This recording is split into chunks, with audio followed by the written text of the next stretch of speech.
स्वागत है। हमारा जो प्रकरण चल रहा था वह था संधि। संधि पर अभी तक हमने स्वर संधि और व्यंजन संधि पर चर्चा की। आज का हमारा विषय है विसर्ग संधि। तो चलिए हम जान लेते हैं विसर्ग संधि किसे कहते हैं। विसर्ग से हमारा मतलब है जो हम यह चिन्ह लगाते हैं यही तो विसर्ग है। तो विसर्ग संधि क्या कहती है, यदि विसर्ग के बाद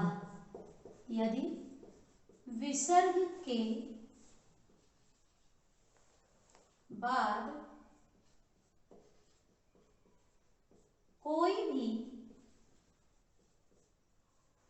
स्वर या व्यंजन आए तब उससे जो विकार उत्पन्न होता है, तब उससे जो विकार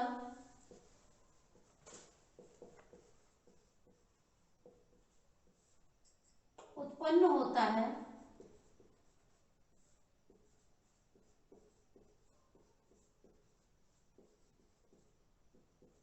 विसर्ग संधि कहलाता है।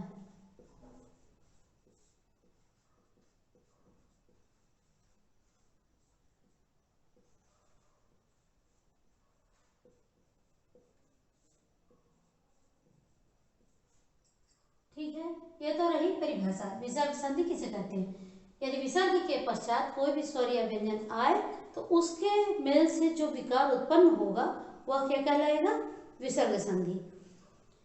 अब हमने व्यंजन संधि में 7 नियम पढ़े थे, विसर्ग में भी 7 ही नियम है। और विसर्ग संधि मेरे ख्याल से सारी संधियों में सबसे सरल है।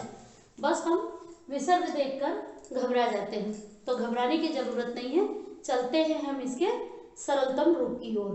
ठीक है, तो पहला नियम क्या कहला, नियम पढ़ने से पहले पहला नियम नहीं पढ़ेंगे, पहले नियम पढ़ने से पहले हम एक बार फिर से दोहरा लें कि हमारे पास व्यंजन में 5 वर्ग हैं। कौन कौन से, क, दूसरा च, तीसरा ट, चौथा त और 5वां प। क, च, ट, त, प, ये 5 वर्ग हैं और पांचों में 5 वर्ण हैं। ख, ग, घ, अंग, छ, ज, झ, इय, ठ, ड, ढ, ढ़, थ, द, ध, न, फ, ब, भ, म। अब प्रत्येक वर्ग का पहला और दूसरा वर्ण अघोष होता है। हम ये जान लेंगे तो हमारे लिए आसान हो जाएगा। प्रथम और द्वितीय वर्ण क्या हो जाएगा, अघोष। अघोष व्यंजन कहलाता है। ठीक है, अघोष और सघोष जब जान लेंगे तो विसर्ग संधि हमारे लिए सरल हो जाएगी। हम इस पर पहले भी चर्चा कर चुके हैं, परंतु जो केवल यही वीडियो देख रहे होंगे, जो हमारे छात्र होंगे, तो उनके लिए ये आसान हो जाएगा और हम पुनः दोहरा लेंगे जो लोग देख चुके हैं। तो पहला और दूसरा वर्ण अघोष होगा, बाकी सब घोष या सघोष कहलाएंगे। तीसरे, चौथे, 5वें वर्ण प्रत्येक वर्ग के क्या कहलाएंगे, घोष। घोष और अघोष हमने पढ़ा था, घोष या सघोष इसको हम कह सकते हैं। पांचों वर्ग के तीसरे, चौथे, 5वें वर्ण को। अब हम चलते हैं विसर्ग संधि के नियम की ओर। ठीक है, पहला नियम है, यदि विसर्ग के बाद प्रत्येक वर्ग का अघोष वर्ण आए, यानी च, छ, ट, ठ, त, थ, लेकिन क, ख और प, फ को छोड़ के 3 वर्ग हम लेंगे, च, छ, ट, ठ और त, थ, ये आए विसर्ग के बाद, तब क्या हो जाएगा, क्रम से श, फिर मूर्धन्य श, फिर दंत्य स, तालव्य स, मूर्धन्य स और दंत्य स। क्रम से जैसे वर्णमाला में है वैसे ही होगा। तो देखते हैं हम उदाहरण सहित क्या कह रहे हैं। विसर्ग के साथ तीनों स का नियम जो है हमारा, ये कहता है यदि विसर्ग के बाद च या छ हो, ट या ठ हो या फिर त या थ को, तब क्रमशः विसर्ग के स्थान पर स हो जाएगा। हमने वर्णों के उच्चारण स्थान में दंत, तालव्य और मूर्धन्य की बात की थी। तो प्रत्येक, जैसे च वर्ग का उच्चारण स्थान क्या है? तालु। तो यहाँ पर क्या होगा? विसर्ग के बाद यदि च छ आया, छ किसका है? तालव्य वर्ग का है, तो उसका श क्या होगा? तालव्य स। यानी श तो होगा, लेकिन कौन सा स होगा? तालव्य स, अपने वर्ग का, अपने वर्ग के उच्चारण स्थान वाले श का। ठीक है। तो विसर्ग के बाद यदि च या छ आए तो क्या हो जाएगा? श। जैसे निचल, यहाँ विसर्ग है, ठीक, और यहाँ पर क्या है? अघोष च, चल, तो क्या हो जाएगा हमारा? निश्चल। फिर विसर्ग है, और विसर्ग के बाद यदि ट ठ है, ट या ठ है, तब क्या हो जाएगा? ट वर्ग का उच्चारण स्थान क्या है? मूर्धा। तो यहाँ पर कौन वाला श होगा? मूर्धन्य श, तो श हो जाएगा। ठीक। जैसे धनु है, ये विसर्ग है, और उसके बाद क्या आया? ट, टंकार, ट आया ना, तो इसका क्या हो जाएगा? श होगा, लेकिन मूर्धन्य ट है, मूर्धा स्थान है ट का, तो यहाँ पर भी मूर्धन्य श आएगा, धनुष टंकार हो जाएगा। ठीक है। फिर है विसर्ग के बाद त या थ का नियम। त थ अगर आया तो उसका क्या हो जाएगा? त वर्ग का उच्चारण स्थान क्या है? तालु। ठीक, तो ये तालव्य स, दंत सॉरी, त वर्ग का उच्चारण स्थान है दंत। तो लिटू लसानाम दंता हमने पढ़ा था, तो सा का भी उच्चारण स्थान दंत है, तो ता था के बाद कौन वाला सा आएगा? दंत सा आएगा। विसर्ग के बाद यदि त था आए तो विसर्ग के स्थान पर क्या हो जाएगा? दंत सा होगा। मनः धन ता, मनस ताफ। ठीक है। दूसरा नियम क्या कहता है कि विसर्ग के बाद स आने पर विसर्ग यथावत रहेगा, यानी कि विसर्ग बना रहेगा, कुछ उसमें परिवर्तन नहीं होगा। या फिर जो आजकल प्रचलन में है, क्या होगा कि उसके आगे का वर्ण हो जाएगा। जैसे तीनों स में से कोई भी स है तो पुनः उसकी पुनरावृत्ति हो जाएगी। जैसे दुधन शासन, अब यहाँ विसर्ग के बाद ये स आ गया तालव्य हमारा, तो क्या हो जाएगा? दुशासन। यही स का फिर से प्रयोग किया गया, दुशासन, ये हो गया। या फिर हम इसे दुशासन लिख सकते हैं, परंतु आजकल प्रचलन में इस तरह से लिखना है, दुशासन, दुस्साहस, निसंदेह, यह भी लिखते हैं, दोनों होगा। ठीक है। दुस्साहस, दु है, या तो इस तरह से हम करेंगे दुस्साहस, या फिर दुस्साहस, स की पुनरावृत्ति हो गई। इसी तरह से निसंदेह, निसंदेह या निसंदेह होगा। तो यह तो रहा हमारा दूसरा नियम। अब तीसरा नियम कहता है कि विसर्ग के बाद क ख या प फ आने पर आता है, तब क्या होगा? विसर्ग में कोई परिवर्तन नहीं होगा। यदि विसर्ग के बाद क ख या प फ आए तो विसर्ग में कोई परिवर्तन नहीं होगा, वो यथावत रहेगा। जैसे रजह कण, तो क्या हो जाएगा? रजह कण। पयः पान, तो क्या हो जाएगा? पयः पान। लेकिन इसमें भी एक नियम और है। यदि विसर्ग के पूर्व, ये तो सीधा सीधा है कि विसर्ग के बाद क ख आया तो ऐसा हो गया, लेकिन उसमें ई या उ आ गया, विसर्ग है लेकिन उसके पहले के वर्ण में ई या उ की मात्रा लगी है या ई या उ लिखा हुआ है, तो क्या होगा? उसके बाद में क ख या प फ आ गया, तब क्या होगा? विसर्ग के बदले में श हो जाएगा, मूर्धन्य स, मूर्धा षटकोण वाला स जिसको बोलते हैं, यह हो जाता है। और कहीं कहीं अपवाद स्वरूप स हो जाएगा, दंत स भी हो जाता है। कैसे? देखते हैं उदाहरण से। जैसे कि निधन कपट, यहाँ पर अ की मात्रा नहीं लगी है और आ भी नहीं लगा है, क्या लगा है? ई। निधन काया, क ख कह रहा है ना, क ख या प फ, तो कपट का है, तो इस विसर्ग का क्या हो जाएगा? हमारा श हो जाएगा, निष्कपट, षटकोण स जिसको हम लोग बोलते हैं। ठीक है।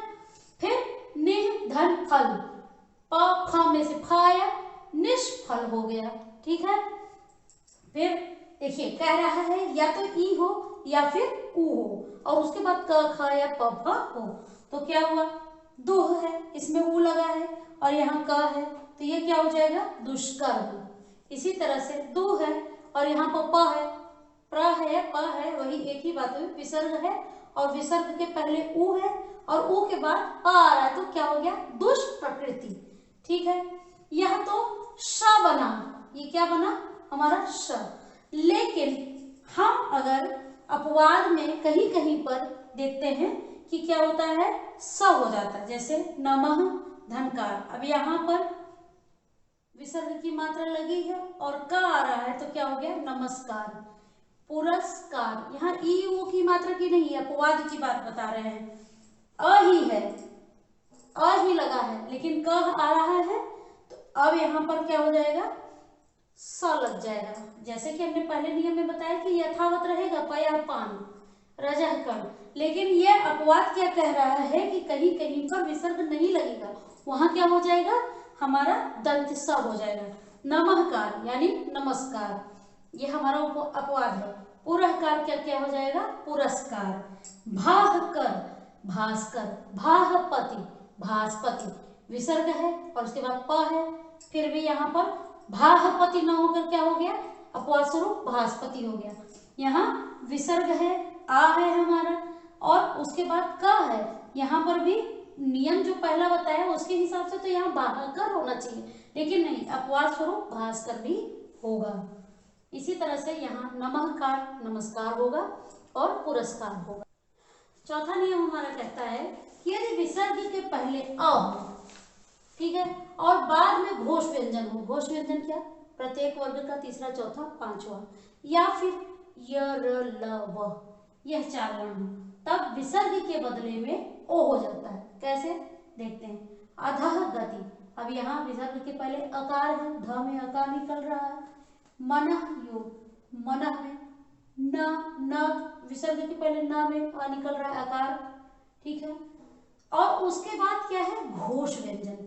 ग क्या है हमारा, घोष व्यंजन है, क ख ग, ग तीसरा वर्ण है, तो ये हमारा घोष है। तो क्या कह रहा है, विसर्ग के पूर्व अकार होने पर और उसके पश्चात घोष वर्ण होने पर ओ हो जाता है।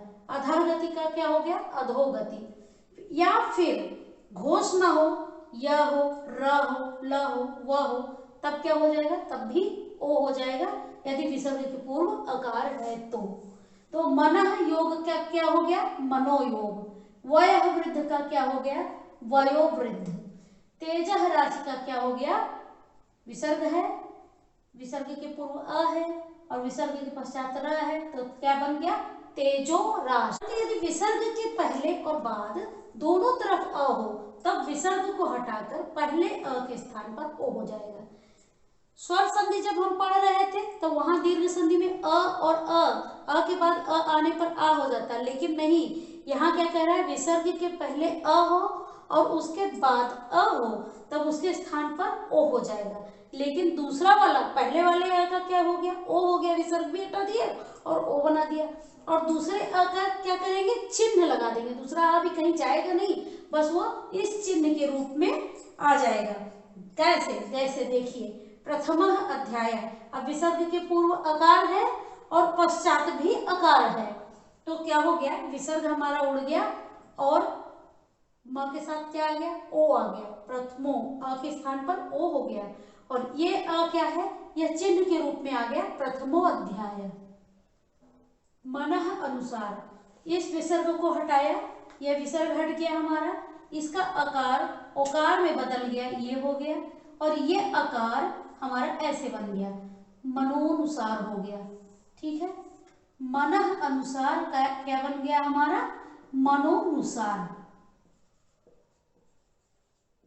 ये हमारा चौथा नियम था। अब हम पांचवा नियम हमारा कहता है, यदि विसर्ग के पहले अ आ के अतिरिक्त कोई भी स्वर हो और बाद में कोई भी घोष वर्ण हो, तीसरा चौथा पांचवा प्रत्येक वर्ग का, या फिर स्वर हो, तब विसर्ग के स्थान पर र हो जाता है। जैसे निह धन आशा, अब यहाँ पर अ नहीं, अ आ नहीं है और यहाँ पर आ गया, निआशा, तो विसर्ग के स्थान पर र हो गया, निराशा। दुह उपयोग, दुरुपयोग। निह धन गुण, ये घोषवर्ण है, निह ये अ नहीं है इसके पहले विसर्ग के, तो विसर्ग का लोप हुआ और ये र में परिवर्तित हो गया, निर्गुण बन गया हमारा। इसी प्रकार से बहिर्मुख, बहिर्मुख बना। अंतर्धान, ये भी घोषवर्ण है,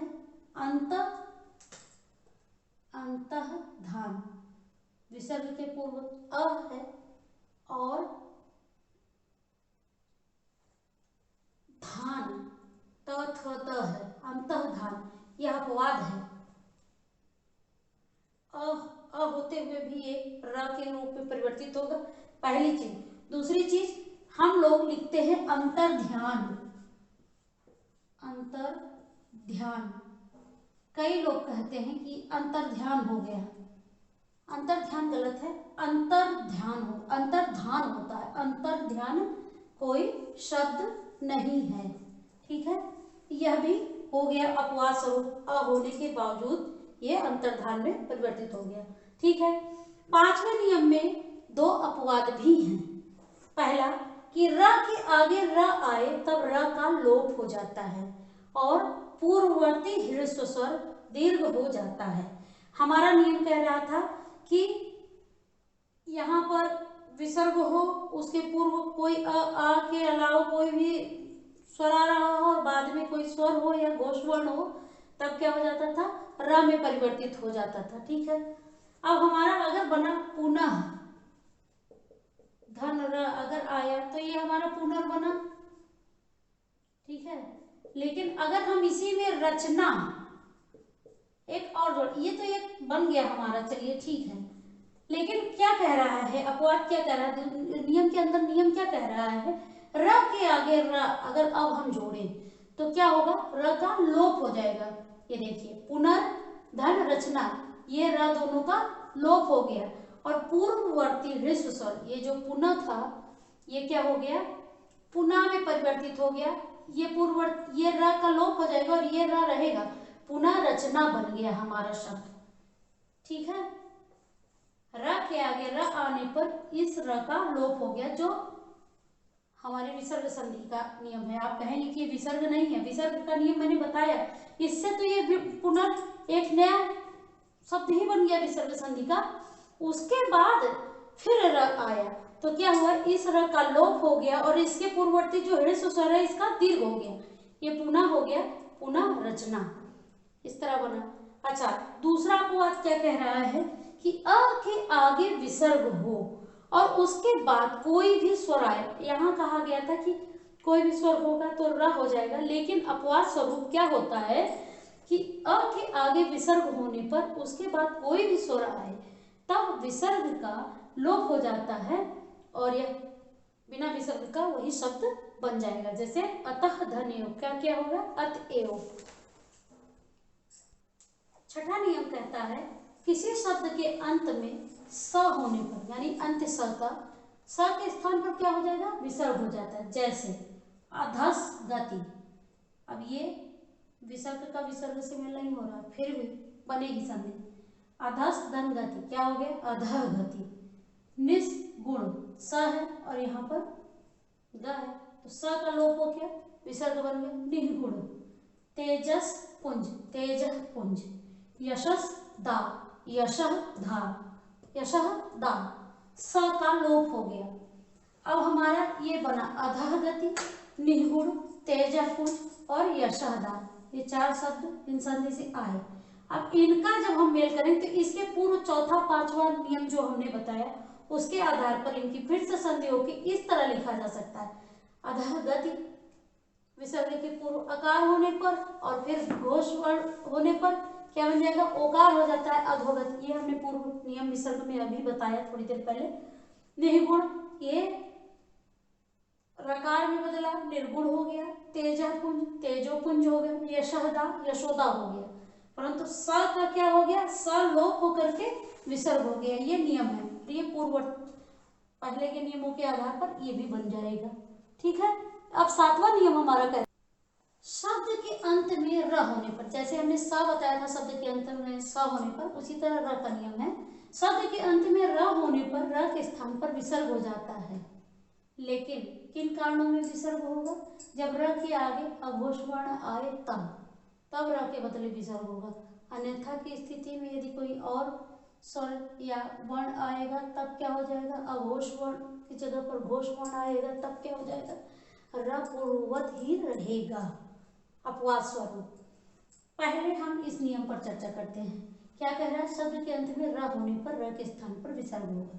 अंतरकरण, यहाँ र है शब्द के अंत में, तो क्या हो गया? अंतःकरण। ठीक है, क्यों? क्योंकि अघोष वर्ण आया है, इस नियम के आधार पर भी होगा। फिर अंतरपुर, अंतःपुर हो गया। ठीक है, लेकिन क्या कह रहा है कि यदि अघोष वर्ण ना हो तब अपवाद स्वरूप यदि घोष वर्ण आता है या कोई और स्वर आता है तब र पूर्ववत ही रहेगा, तब विसर्ग नहीं होगा। जैसे पुनर्धन उक्ति, अब क्या हो जाएगा? पुनरुक्ति। ठीक है, यहाँ पर विसर्ग तब नहीं होगा। यह हमारे सातों नियम थे विसर्ग संधि के। अगले भाग में हम समास के साथ मिलेंगे, तब तक के लिए नमस्कार।